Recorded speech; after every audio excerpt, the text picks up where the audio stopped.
Should polygraphs be allowed in professional bass fishing? That's what we're going to talk about right now.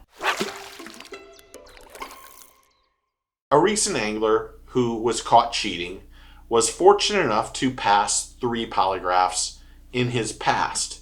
And it brought up the question of, should polygraphs be allowed in professional bass fishing? And is it the polygraph administrator who is wrong, or are the questions that are asked to the anglers, or are the questions improperly asked? Now, polygraphs, we know, are not really admissible in most court cases. And I'm going to read this. A polygraph test uses sensors to record a person's psychological responses such as breathing rate, blood pressure, pulse, and perspiration. They are not considered accurate and not admissible in most U.S. courts. But then the question is asked, why are we using them in professional fishing?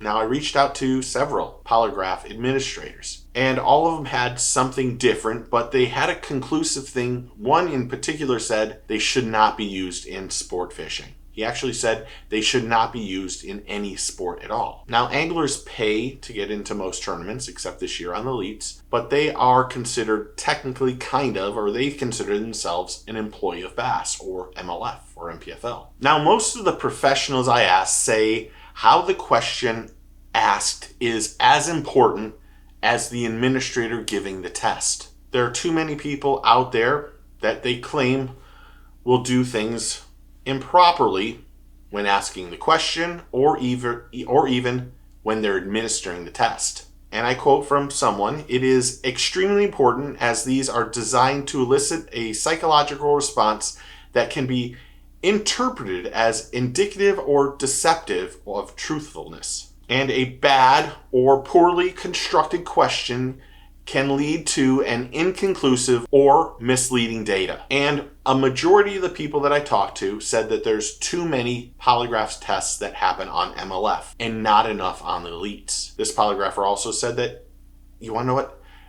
He has had tournaments where he went and talked to or did his polygraphs, and he found 7 anglers being deceptive, and 5 anglers admitted to it afterwards, but nothing was done to them. And while each examiner was very critical of the other, it was common to hear that a lot of polygraph examiners believe that the examiner isn't doing their job properly, and that, unfortunately, the administration or the organizations were corrupt at some point, and they did not want to be embarrassed. And if they're going to be embarrassed and not tell us or confront the anglers that have been deceptive, then why are we doing polygraphs at all? What if the wrong question is being asked to the angler, or that examiner is just doesn't know anything about fishing or know the rules of what are in place for professional tournaments? And if the angler is deceptive or inconclusive, does that mean we should just say, you're out of this tournament for this time? Because if they're inconclusive because the data doesn't match, or they're deceptive, I think it's straightforward and should be nixed for that tournament. But I easily could be wrong, and probably am. But my understanding is there's more deceptive and inconclusive tests that happen in professional fishing than a majority of the other sports. And the examiner said more than one time, the biggest issue is the no information rule. It is the hardest to enforce, and also the hardest to get conclusive results or conclusive data to show that the angler was misleading or inconclusive, and that there are a lot of anglers that violate the no information rule, and that the violations for failing a polygraph on the no information rule is so tiny and the penalty means nothing that the anglers will continue to do it.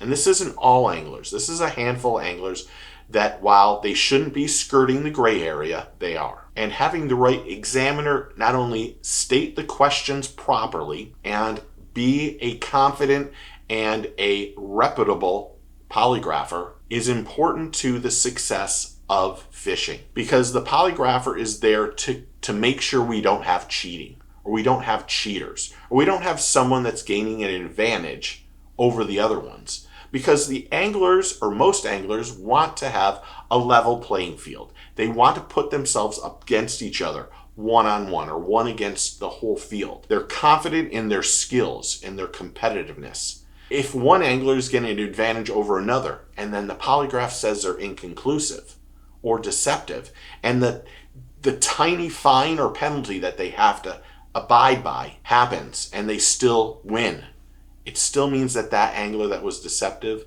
or whatever is getting an advantage before, after, and during that tournament. And that makes me question if we should have polygraphers in professional bass fishing. Because one polygrapher said that he thought that doctors were less reliable than the polygraph examiners if they are reputable. And we believe doctors every time we go to the doctor. So why aren't we believing the polygraphers? And incomplete tests doesn't mean it's inconclusive, that they probably need to run a diagnostic test or a presumptive test.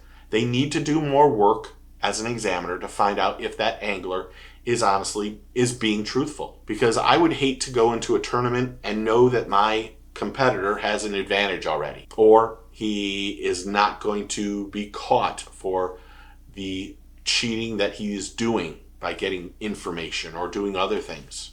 And again, this isn't all anglers. This is just a handful of anglers that seem to be trying to skirt that gray area. But again, it leads me to wonder, should polygraphs be allowed? Should we be doing polygraphs? That's what I want to know from you.